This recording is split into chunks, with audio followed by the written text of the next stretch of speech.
Salut à tous, c'est Sfax, on se retrouve pour une nouvelle vidéo et aujourd'hui je vais vous montrer comment monter Jailhommage level 200 sur Dofus 2.29. Alors cette vidéo on me l'avait demandé parce qu'il y a beaucoup de gens qui ont un peu paniqué en voyant comment on montait les métiers de mage actuellement. En effet c'est quand même beaucoup plus... Non, c'est juste plus compliqué qu'avant, puisqu'avant il fallait être bijoutier level 65 pour pouvoir être Jailhommage. Maintenant c'est pas le cas, mais du coup pour pouvoir équilibrer un petit peu le jeu, le début est quand même un peu plus compliqué pour monter ces métiers de mage. Donc je vais vous expliquer en fait quel objet prendre à quel level et je vais surtout vous expliquer le mécanisme qui fait qu'au début c'est un petit peu lent, mais après je vous rassure ça devient beaucoup plus rapide. Là actuellement je suis level seulement Jailhommage 30 sur mon Eka Flip. J'ai commencé hier soir et donc là j'ai mis à peu près quand même 2-3 heures pour monter Jailhommage 30, mais il faut savoir qu'à partir de maintenant, enfin déjà à partir du level 20, c'est quand même beaucoup plus rapide. Le plus dur est de passer presque Jailhommage level 10, où là c'est très très long. Alors pourquoi c'est long de monter Jailhommage level 10?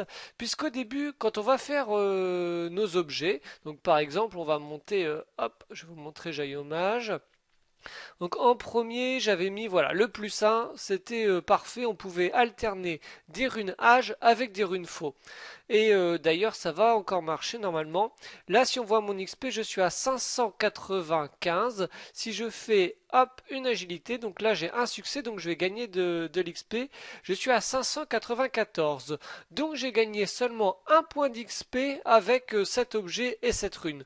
C'est quand même très très peu. Là, si je veux monter comme ça, il faudrait que j'arrive à faire 594 succès. Ce serait bien trop long. Au début, c'est comme ça, c'est-à-dire que à chaque fois, on gagne seulement un XP par rune passée, donc c'est très très long, sachant que pour passer Jailhommage level 10, c'est-à-dire du level 1 à 10, il faut réussir 900 succès. Donc c'est vrai que c'est long, vous avez seulement le plus 1 à prendre, hein, cherchez pas à prendre autre chose, et en fait, quoi que vous passiez, c'est-à-dire une rune âge, une rune PA âge ou même une rune RA âge, vous allez seulement gagner un XP, donc ça va être très très long, et donc il faut faire le yo-yo, donc ça c'est ce que vous allez faire un peu partout avec tous vos objets, c'est-à-dire que vous allez augmenter l'agilité. Quand vous avez plus de force, vous changez, vous reprenez des runes force et vous hop, vous montez la force et puis c'est l'agilité qui va descendre. Comme ça vous permet d'avoir quand même pas mal de succès, hein. Tout ce qui est en vert c'est le succès et donc de gagner de l'expérience. Le début c'est très très long. Donc ça, c'était jusqu'au level 10, vous faites ça, ça va vous prendre au moins une bonne heure et ça va vous bouffer pas mal de runes quand même. Donc souvent, ça peut décourager les personnes qui se disent mais c'est pas possible, on va pas pouvoir monter level 200 comme ça. Mais voilà, c'est vraiment que le début, après c'est beaucoup plus rapide. La preuve, là je suis level 30. Si je prends cette fois-ci une larve amulette qui est level 26, et ben là au niveau XP, je vais être quand même un petit peu mieux. Alors, peut-être qu'une rune innée, ça va me donner que 1. Donc là, je suis à 582. Et là, je suis à 580. Donc, je gagne seulement 1 XP par rune innée toute simple. Par contre, si je passe une rune PA innée, hop, le succès, c'est bon. Alors là, je suis à 576. Hop. 571. Donc là, je gagne 5 XP. Donc je gagne quand même 5 fois plus d'XP en passant une rune comme ça. Si je passe ensuite une rune RA, on va passer une R à vie. Donc je suis à 571. Mince, elle est passée. Oui, elle est passée qu'une seule fois, c'est bon. 571, je suis à 558, donc ça veut dire que j'ai gagné 13 XP. Donc là, je gagne 13 fois plus que si je passais une petite rune. Donc là, ça va nous permettre de monter petit à petit. Moi, j'ai pris la larve amulette, comme ça, on peut largement faire le yo-yo entre l'intelligence, l'agilité et la vitalité. Et donc, ça augmente plutôt pas mal. On va pouvoir augmenter jusqu'au level 31 avant de changer avec l'anneau solo. Donc là, ça c'était juste pour vous expliquer un peu comment ça fonctionnait. Je vais vous montrer, j'ai fait le tuto à l'écrit. Donc pour ceux qui ne connaissent pas, voilà mon site internet de Fastu. Je suis en train de tout refaire pour refaire tous les métiers au level 200. Là j'ai commencé bijoutier, là je fais Jailhommage. Je vais faire tous les métiers de mage et après on va s'attaquer aux autres métiers. Donc là si on commence par Jailhommage, pour l'instant j'ai fait que Jailhommage, je ferai le reste très très rapidement. Donc je vous ai expliqué en gros ce que je vous explique au début de la vidéo, du level 1 à 30, ce qu'il faut faire. Donc d'abord vous faites un plus 1, donc jusqu'au level 10. Après ça s'améliore du level 10 au level 20. Alors j'ai mis ça en gras, je pense que c'est très important. Donc ce qu'il faut savoir, c'est que au niveau de l'XP, ça va augmenter en fonction de votre level de mage, du level de l'objet qui doit être le plus proche de votre level de métier et du poids de l'objet. Donc là, ce que j'ai mis comme exemple, par exemple, si vous êtes Jaillomage level 13, que vous allez FM un anneau Champ level 13, vous allez gagner 5 XP sur une rune tacle, 15 XP sur une rune P attaque et 14 sur une rune critique. Par contre, si vous êtes Jaillomage level 20 et que vous faites encore un anneau Champ level 13, vous allez seulement gagner 2 XP sur une rune tacle, 7 XP sur une rune P attaque et 6 XP sur une rune critique. Moralité, il faut toujours essayer de crafter des objets le plus proche de son level. Donc voilà un peu le tableau qui est disponible sur mon site, hein, le lien est dans la description.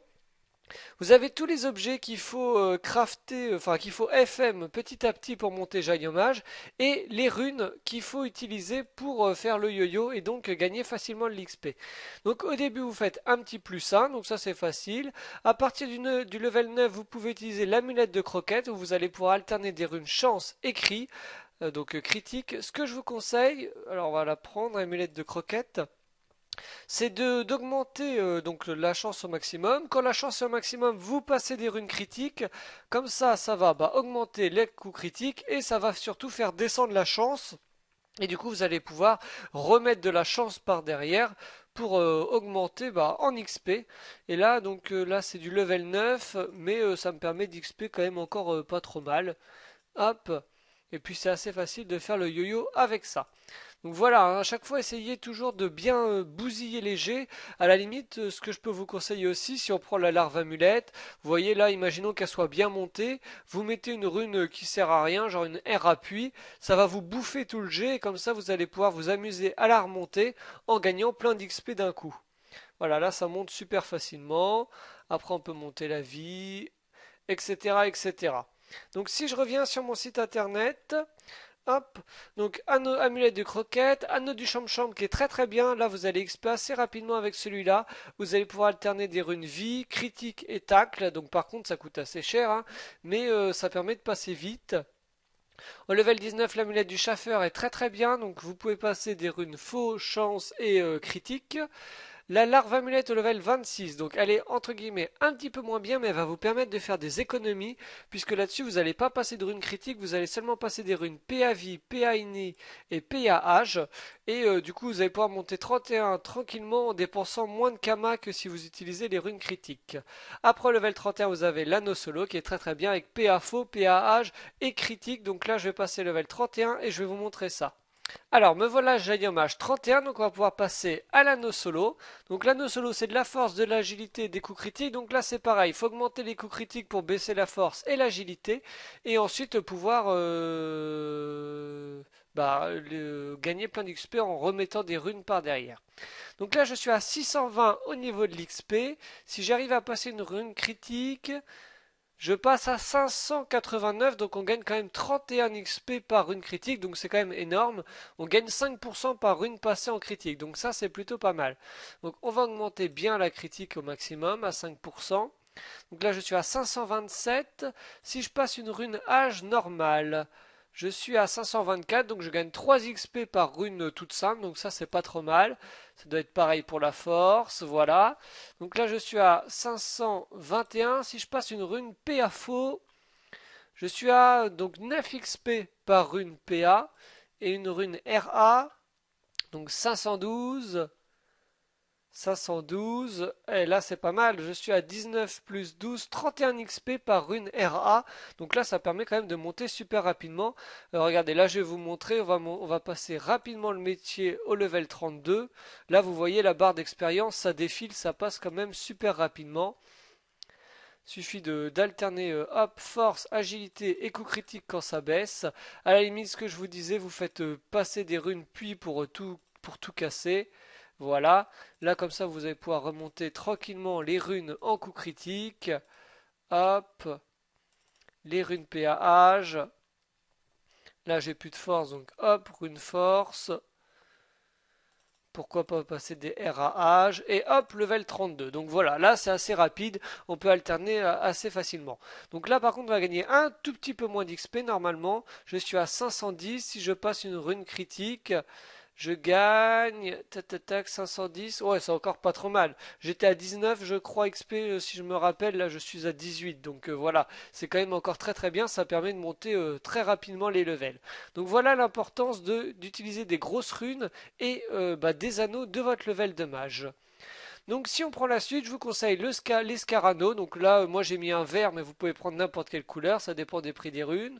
Vous pouvez passer d'épée à force, des critiques, des puissances, de l'initiative, des résistances terre.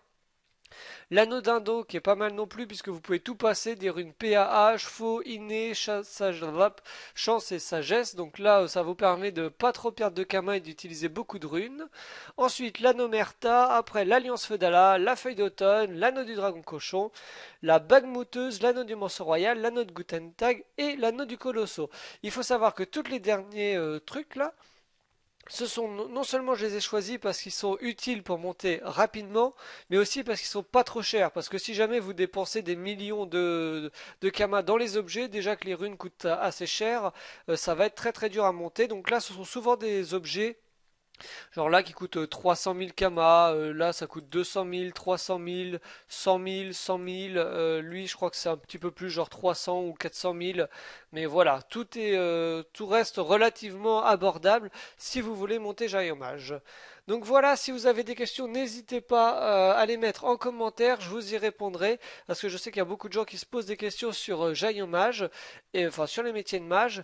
Et sur mon site internet, là je vais m'atteler à faire XP corps de mage, costumage, culte mage et forge mage. Voilà, bonne journée à tous et puis à bientôt.